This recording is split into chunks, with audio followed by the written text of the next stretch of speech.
All, welcome back to my channel Shirisha's world. ఈరోజు ఇన్స్టెంట్గా చేసుకునే పాలకోవా చూపిస్తున్నానండి. దీనికోసం ముందుగా ఒక ప్యాన్ తీసుకొని ప్యాన్లో 1 కప్పు మిల్క్ అయితే వేసుకోవాలి.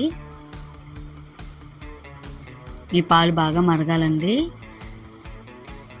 అందరికీ శ్రావణ మాస శుభాకాంక్షలు అండి. శ్రావణ మాసంలో తల్లికి ఎలాగ ప్రసాదం అది చేసుకున్నప్పుడు ఇలా ఈజీగా మనం చేసుకుంటే చాలా బాగుంటుంది. పాలకోవా అయితే ఖచ్చితంగా ట్రై చేయండి ఒకసారి. ఇలా పాలు మరగగానే మనం 1 కప్పు పాల పొడి వేసుకోవాలి. వేసి బాగా కలపాలి, ఉండలు కట్టకుండా. 2-3 ఇంగ్రీడియంట్స్తోనే ఇలా స్వీట్ తినాలనిపించినప్పుడు చేసుకోవచ్చండి. 10 మినిట్స్లో రెడీ అయిపోతుందండి, చాలా ఈజీగా. ఎక్కువ టైం టేకన్ ఉండదు. అండ్ ఇప్పుడు దీనికి సరిపడా షుగర్ అయితే యాడ్ చేసుకోవాలి. వేసుకొని కొద్దిగా బాగా కలుపుకోవాలి.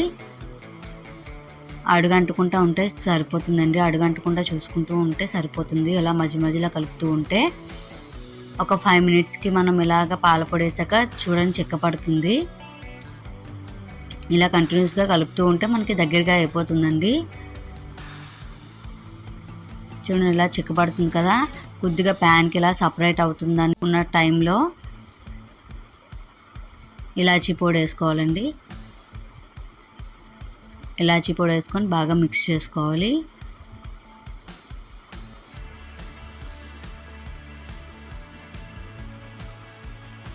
ఇలా కంటిన్యూస్గా కలుపుతూ ఉండాలండి.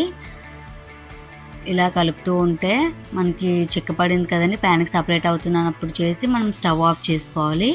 స్టవ్ ఆఫ్ చేసుకొని చల్లారి పెట్టుకోవాలండి. ఇదిగోండి నేను ఒక 10 మినిట్స్ తర్వాత చల్లారి పెట్టుకున్నాను. ఇప్పుడు చేతికి గీ అప్లై చేసుకొని మనకు నచ్చిన షేప్ అయితే చేసుకోవచ్చండి. నేనైతే రౌండ్ బాల్స్లా చేసుకుంటున్నాను. రౌండ్ కోవా బిళ్ళలాగా చేసుకుంటున్నాను నేను. ఇలా ఈ మిశ్రమం అంతా మనం కోవాలా చేసుకోవచ్చు. చాలా ఈజీగా 10 మినిట్స్లో రెడీ అయిపోయి పాలకోవా అయితే రెడీ అండి. ఖచ్చితంగా ట్రై చేయండి. పూజల్లో, ఈ వ్రతాలకి మనం ఇలా స్వీట్ ఇంట్లోనే తయారు చేసి పెట్టుకుంటే చాలా బాగుంటుంది. అండ్ టేస్ట్ కూడా చాలా బాగుందండి. అండ్ వీడియో కానీ నచ్చినట్టయితే లైక్ చేయండి, షేర్ చేయండి, సబ్స్క్రైబ్ చేయండి నా ఛానల్ని.